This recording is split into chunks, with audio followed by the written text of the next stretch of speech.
the podcasts like this, right, where it's real people who are doing real work that are able to actually talk about how they're doing that work and their unique perspectives on that work. I mean, that is what good podcasts are made of. So I'm excited to be on today because this is, I mean, to me, this is why podcasts exist and where they really shine. Welcome to Bullhorns Bullseyes, the podcast where precision meets promotion.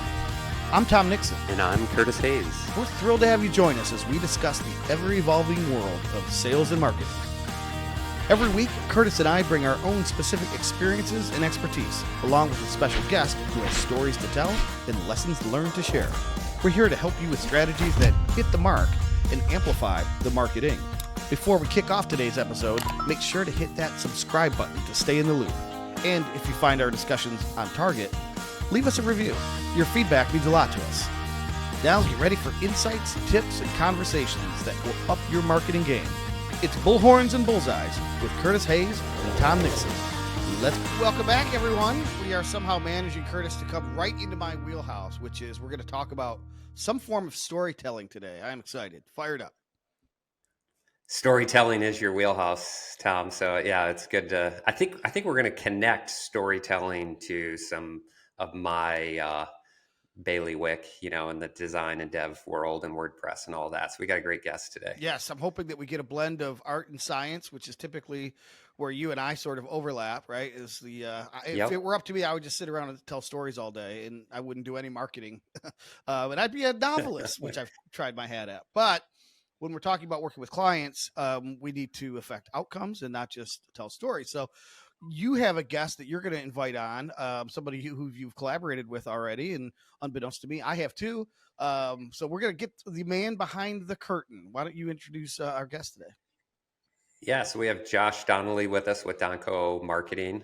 And Josh is a designer, developer, recently met, working with a new client that we got, and found out Josh was the man behind the scenes that helped build that website and is currently managing everything. And we got to talking and really just kind of hit it off. Feel there's a lot of alignment in the way that we approach things from a WordPress perspective, the way we approach strategy with clients. So great to have you on the show, Josh. Thanks for accepting the invite. Yeah, of course. I appreciate you guys having me on. I'm excited for today. Cool. Yeah, and you've got a channel of your own, I think, on YouTube. You do some WordPress training. I think you're a Cornerstone user, right? So there's different frameworks with WordPress. We are an Elementor shop mostly. No, you use Cornerstone.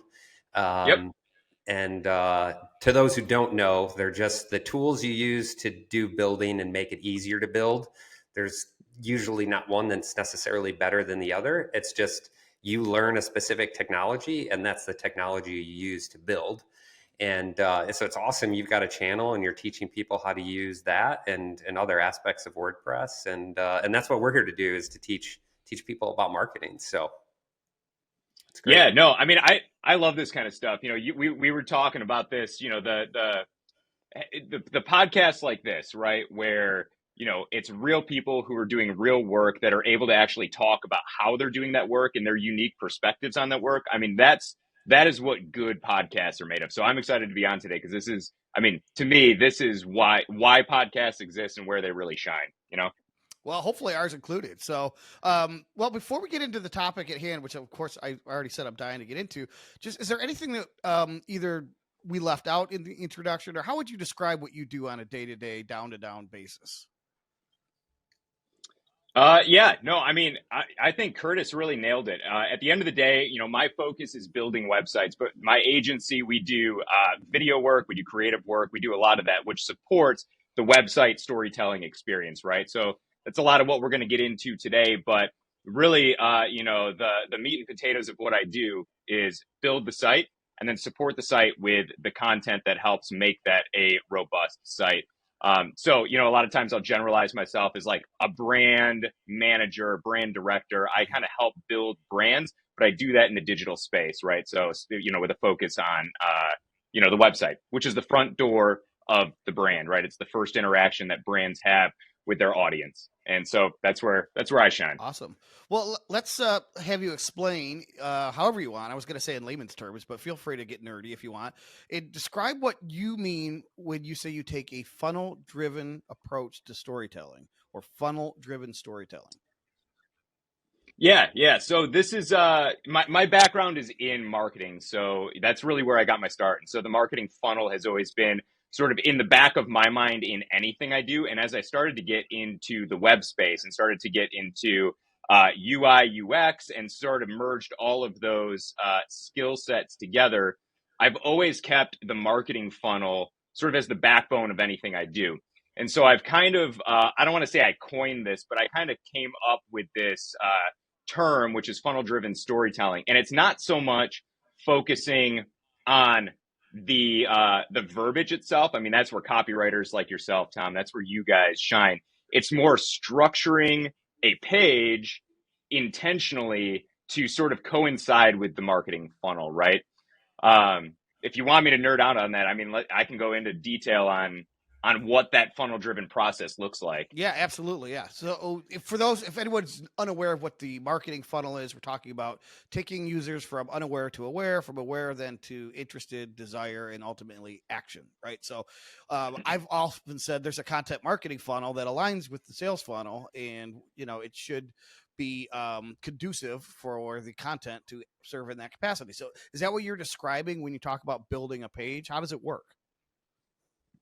Yeah, absolutely. So funnel-driven storytelling is essentially architecture versus, like I said, versus just verbiage, right? But it helps guide like what words are we putting where and why are we doing it, and is there intention behind that? So to recap what you said, when I talk about funnel-driven storytelling, I typically focus on sort of the bare bones marketing funnel. So at its core, like let's talk about that for a second, right? At its core, the marketing funnel is awareness. Somebody has to know you exist and what you exist to do. So awareness, consideration, preference, and action. So let's just break it. There's more complex versions of the marketing funnel out there, but let's take that in its simplistic form. Now, that is true for, traditional advertising, digital advertising, any sort of sales process. They got to be aware of you. They've got to know what the considerations are, what's the benefit of what you're offering, preference, what are the options of what you're offering, and then purchase or action, what are you trying to convert? What are you trying to do? And so, my thought was, if that's true for traditional marketing, why is that not true for storytelling? And one of the things I realized is like, go listen to any conversation you have with a friend when you're telling them about something, right? And you will use some form, right? Albeit maybe not even intentional, you will use some form of that marketing funnel, right? They ask what you do and you're like, well, brands need copywriting. And so, okay, awareness, you just told them about brands need copywriting. Then you tell them why they need you. Then you tell them, they come to me when they're looking for more narrative, blah, blah, blah, right? And so you start to really, that's how you tell a story if you're just like, grabbing dinner with a friend and explaining what it is that you do. I would just, and so the same thing is true. Interject real quickly, yeah. Josh, take it out of the world of marketing. Any story that you tell starts with, hey, did you hear about, or are you familiar with, or you ever run into that type of thing? Like you're first trying to establish, is the person you're telling the story even aware of the topic that you're about to tell them? And I think that's an important consideration because that translates to this marketing funnel. Nobody's going to care what you sell if they've never heard of you. Exactly. And that's 100% true. And so, part of this structure came about because like we would sit down to design a website, right? And typically when I design a site, I start with the homepage because that's where we start to figure out what's our design language, what is our storytelling, all of those kind of things. And I'd realized that if I just left it up to the client to kind of, hey, this is what we're thinking in terms of what we want to include on our homepage, it would just kind of be this like, put this value prop here, put this thing here, put this thing here. And it's like, but nobody has context to what that value prop is, or why is this thing, this one's too nerdy. Let's explain it as a benefit versus just a stat or something like that. And so funnel driven storytelling sort of came from this concept of, okay, the process is pretty disorganized when you're putting together a homepage and you don't have sort of this intention or purpose behind what you're building. So it's a guide. It's not a template. It's not one size fits all. It's not, hey, I just copy paste from client to client. We fill in the blanks and we got our story. But they're guide rails. They can be switched around. The order can move. It depends on the client. It also depends on how familiar the audience is with the product, right? If you're selling, paper towel, you don't have to do as much explaining to customers what paper towel is. You can focus more on why your paper towel is better than the competitors, right? But if you are in the golf simulator space, not everybody knows what and how a residential golf simulator works, what it is, and how you can use it. So there's a lot more explaining that needs to be done, in that realm. And so at its core, funnel-driven storytelling focuses first on the page that you're working on. So let's say the home page, and focuses on answering those questions of awareness, consideration, preference, and action. And then it also sort of blends into what is our navigation, our user journey throughout the site? What does that look like? And that should sort of help answer some of those questions as well. Maybe on a deeper level, different than the homepage does, but they guide the user through that process. So, you see a lot of navigations. They've got the homepage, of course. Maybe you have the about page because that's part of the consideration process, right? Preference, that's maybe the shop page or the compare our products or things like that. And then action, that's going to be your action buttons, the cart or the checkout or whatever that experience is, whether it's e-commerce or, a contact us form, some sort of lead gen. And so you're always trying to use this concept of storytelling, again, how you're explaining your product to the customer to take them through the page and then also through the site. Yep. Curtis, and then so you and I have collaborated on web page design, and we are constantly evaluating this chicken or the egg process, which is, should Tom write the copy first or should Dan and Curtis design the page first? And which is the chicken and which is the egg? So curious what you've learned working with Josh so far that either changed your process or validated your process, because I have something when you're done to validate something that my approach perfectly maps to yours, and I didn't even realize it. So Curtis. Yeah, I think it validates our approach, though it be slightly different. And I think oftentimes we look at these projects, in stages or milestones, like there's clear start and stops with deliverables in between. And in reality, there's not. There are these overlaps in the stages of a development process where we have to come together and blend things. So for example, we typically would break out a project starting with wireframes. So we understand the structure, and that's where we're going to do some things like understand who our audience is, what are we trying to, explain or share with them, what do we want them to do once they're on this specific page. So we would build a wireframe, a blueprint basically of what that's all going to look like, which allows you then to write content. Now, it doesn't have to be 100% complete in our case, but at least you have a structure that says, okay, which is still based off of your sort of why, how, what methodology that we've talked about in the past. Yeah. But at least you then have a structure to fill in the blanks, because oftentimes we're working with a client who's responsible for writing content, and they're like, where do we even start? Like, what am I supposed to write? Am I supposed to write headlines? Am I supposed to write long paragraphs? Like,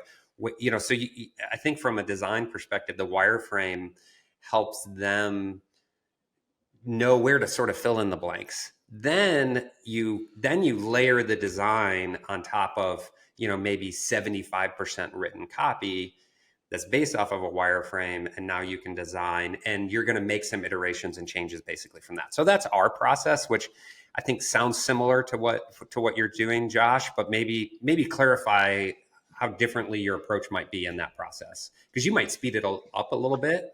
Sometimes our process, it could actually delay it and take longer because you're iterating so much, say in that wireframe stage. But usually it's easier to make a change in a wireframing phase than it is in a design phase, because you've already, there's so many more sort of elements, within that area that you now maybe need to change. Yeah, no. And without a doubt, that the way you're doing it is sort of like the proper progression of, building a website. You start with the blueprints, which are the wireframe, and they're usually, they're pretty barbaric, right? They're white pages with black outlined boxes to explain where image goes and where content goes. And it does help speed up the process going back and forth with the client. So right or wrong, in my experience with my clients, and maybe I'm just bad at selling the wireframe stage, but in my in my experience with clients, a lot gets lost in translation between my vision when I'm putting together a wireframe and them interpreting white boxes with black outlines, right? So what I started to do is what I call visual wireframing, which is actually starting to put together some of the recommended design. It's not usually final in any sense of the word. But the idea behind it is, let's use the real button colors we're recommending. Let's use the real button styles we're recommending. Is it a rounded button? Is it, are they squared off buttons? Let's use the imagery that we're recommending. Maybe it's not final imagery, but what's the style we're going for? Is it lifestyle with people? Is it more abstract? So kind of placing that in to help sort of shape the page and communicate the design and the style to the client. And then we go from there. And typically, because we're basically skipping over the barbaric piece, we're already, I call it 30% of the way there when they say, yes, this is looking good. Then we can start implementing that into the staging build and kind of speed things along. So it's not like it takes a huge jump in terms of efficiency. But for me, I just found that it was easier to cut out that stage of just wireframes and jump right into a little bit of the design.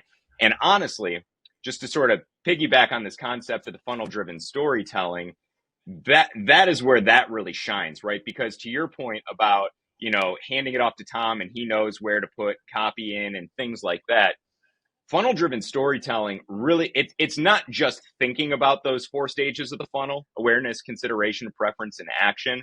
It's actually designing the page to support those, like very intentionally to support those stages. And again, like I said, things can move around. They don't have to be the same. But I mean, let's talk through some of the specifics there, right? Awareness, this is typically your hero section. This doesn't need to get into the nitty gritty of your product and all of the details. Amen. And all of the specifics. Sorry, right? Preach, brother. Well, hey, see, there you go. And so like we save that for further on down the funnel because you can scare people away, right?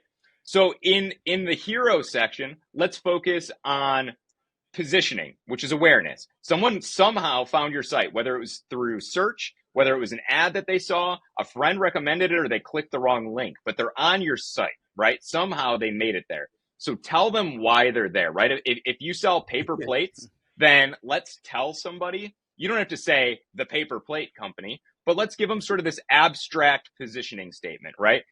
You're going to laugh at this, Tom. I'm sure you could come up with better copy, but let's say something like better picnics with better plates or something like that, right? And now you have this positioning statement. So somebody knows that I'm on a site that sells plates. I don't know if they're paper plates. I don't know what they are, but they're for picnicking. So I have a frame of reference, right? Can I pause you there? Can I pause you before? Yeah, go ahead. There? I got to explain why Curtis is laughing because I don't believe your fly's open. I think you've touched on something inadvertently that maps exactly to my process, which is you said the word why. So in a previous episode, or anyone who has not yet unsubscribed from my email, because all I ever talk about is why, how, what, my preferred nomenclature is you lead with why, right? So, and this is what I referenced earlier when I said it maps to your process, because why is not your why, not why you're different as the brand or the product. It's the purchaser's why. So when you're at this moving from unaware to aware, right? You've identified only that you have a problem, right? And you're just now coming to terms with the fact that there may be a solution out there. And now you're starting to go out and find possible solutions to remove a pain point or achieve an aspiration. It's all based on why. You don't even know perhaps if there's paper towel even exists in the world, right? Or that all you know is you want to have a great picnic. And if something screws it up, you want to be able to clean it up quickly. Let's just say, right? So that's where I'm at. I'm living in the hero section where I said, communicate to the reader, the viewer, the visitor to the site their why. Everybody else is going to be talking about themselves, and they're going to be boasting, and they're going to make claims, and they're going to say 600 sheets to a package, right? And buy now, get two free, all this stuff, and the user's not there yet. So that's why I wanted to pause there. And if there is another reason you were laughing, Curtis, but that's kind of why I'm like, you lead with why. You'll get a chance to demonstrate your how, which is your preference and right consideration. That's going to be the next section that you're going to hit on. But Curtis, is that why you were chuckling? Oh, totally. Yeah. So, I mean, he said the word why, and then it was like, okay, we're all speaking the same language here. Different vocabulary, but same language. Exactly. Yeah. I mean, it really is. And honestly, sometimes that's how I explain it. That was unknown to me, but I typically say, the whys and the whats, and that's how we have to explain this to our audience, right?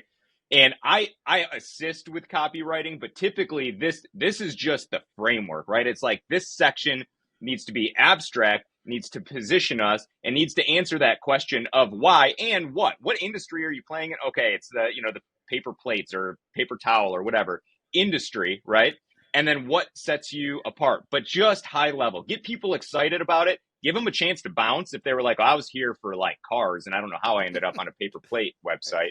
Cool. Like you can leave then, right? But the people who want to be here to learn more are going to continue scrolling the page or navigating deeper into the website. Which is right? then my next section then. I'll be curious to see where you take it from here, is the how section, which is, okay, a sense of calm has gone over the visitor because they're like, I found the right place.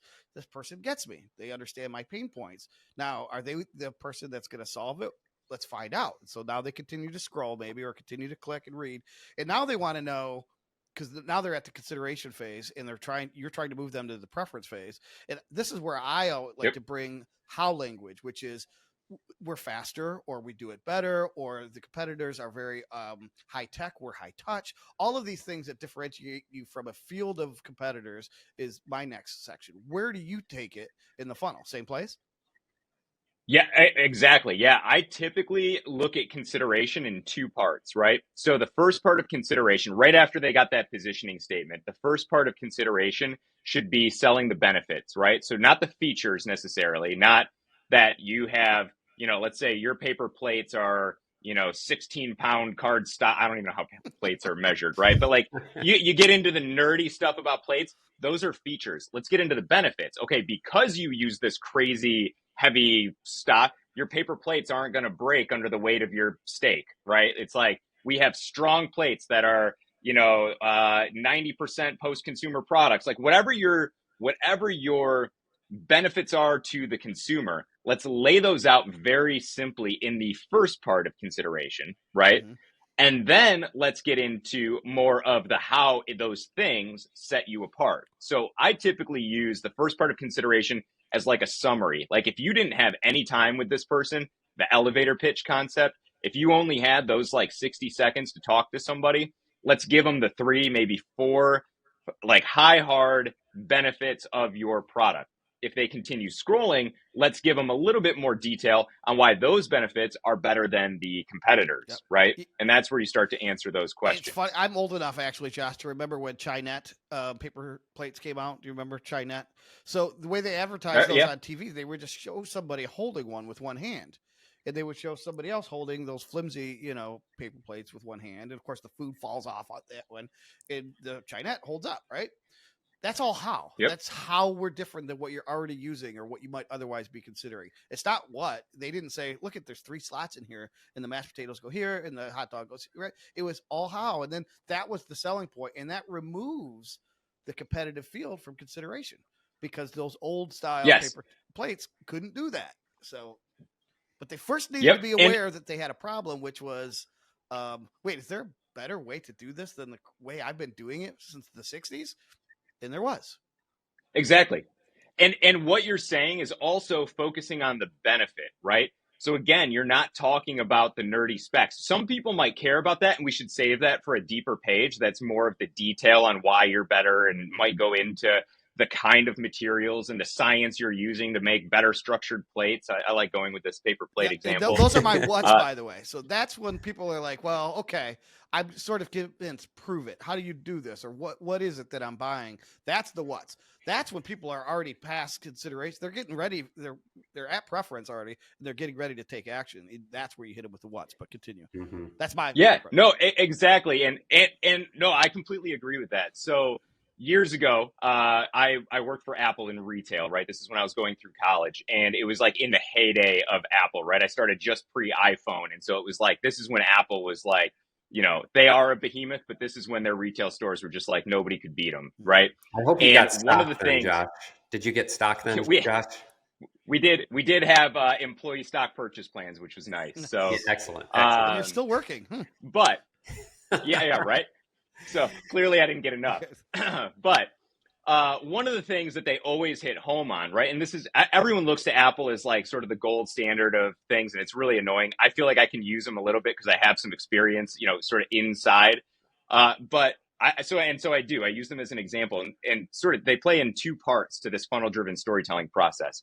One is they always said, never sell the features, always sell the benefits. So exactly what you've been saying, Tom, that is the focus. The goal with Apple computers was like, if somebody walks in, and think about what makes Apple computers or iPhones or whatever so great, whether you like Apple or not, it's that they're simple and your grandma knows how to use her iPhone, right? Yep. And so with Apple, it was when somebody comes into the store and says, I'm interested in a computer or an iPhone or whatever, you don't start with, well, let me show you the one that has 2.66 gigahertz dual core processor with the black. Like immediately all those grandmothers are like, I don't know what you're saying, right?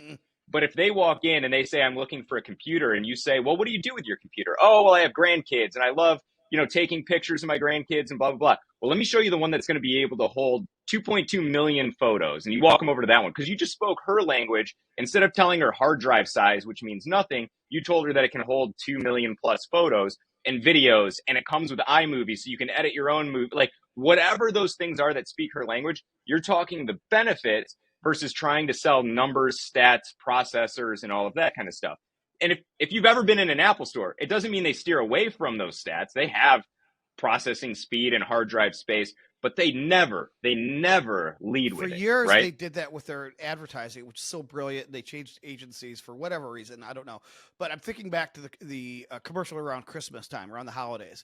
And what they would always do, dating back to when they launched the iPod, they would never show the product.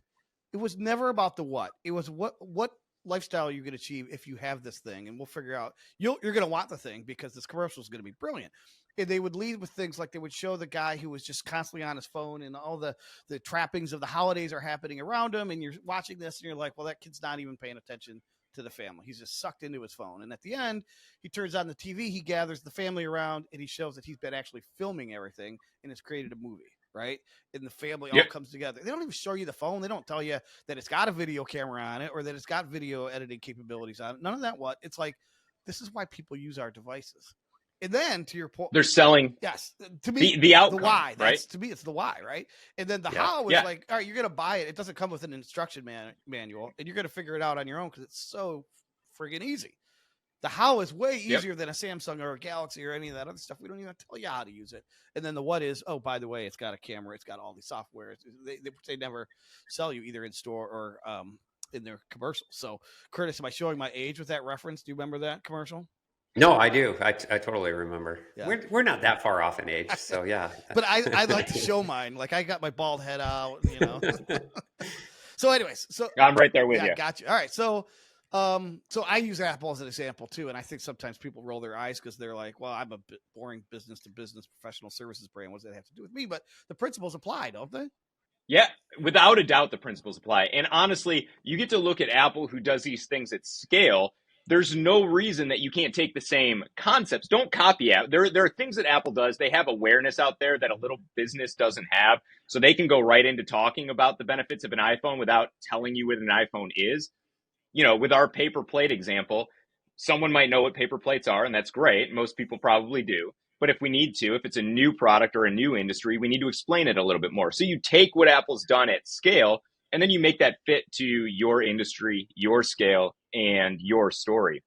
And to add to that Apple example, And to what we were saying earlier about the marketing funnel really applying to how we tell any sort of story in any way, shape, or form. And honestly, I think it's in more pieces of our life, whether we know it or not, is Apple's retail stores. Now, I don't remember if I learned this while I was there, if I just sort of like connected the dots after the fact, but if you look at any Apple store, which retail companies have been trying to copy and replicate for years, but you look at an Apple retail store and it's actually built to be a marketing funnel, right? It's more of a sales funnel, but it's a marketing funnel.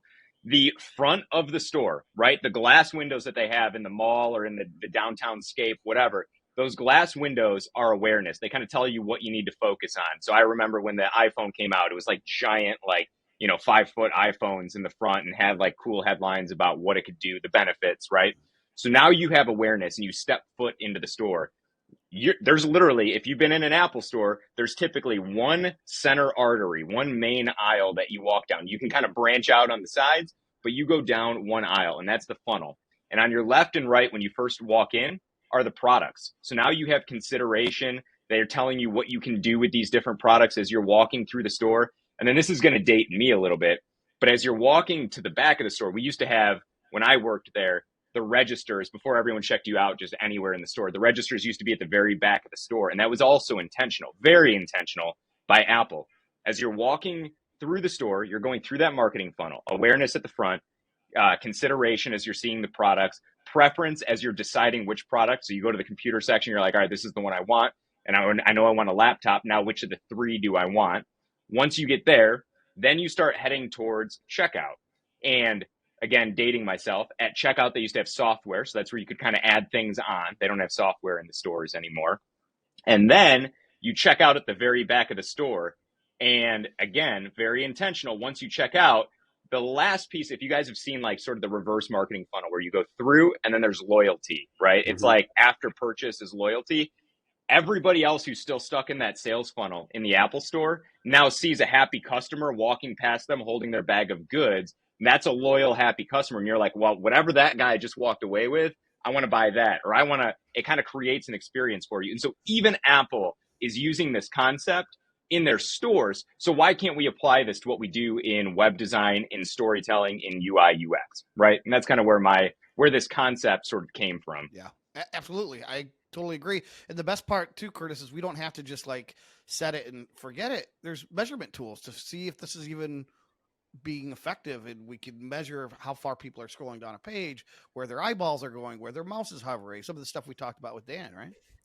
Yeah. Oh, definitely. The point of this podcast is to tell stories and case studies and share examples that people can learn from. And a really good example, and working with Josh and this client we started working on together, is to take some of that analysis, come back and say, hey, this is what we see users doing from the initial analysis that we're collecting.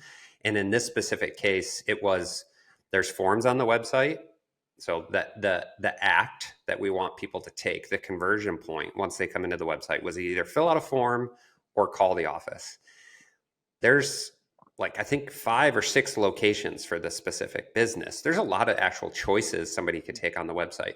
But our hypothesis was, based on regionality of these users, that it was difficult for the users to find the location to call.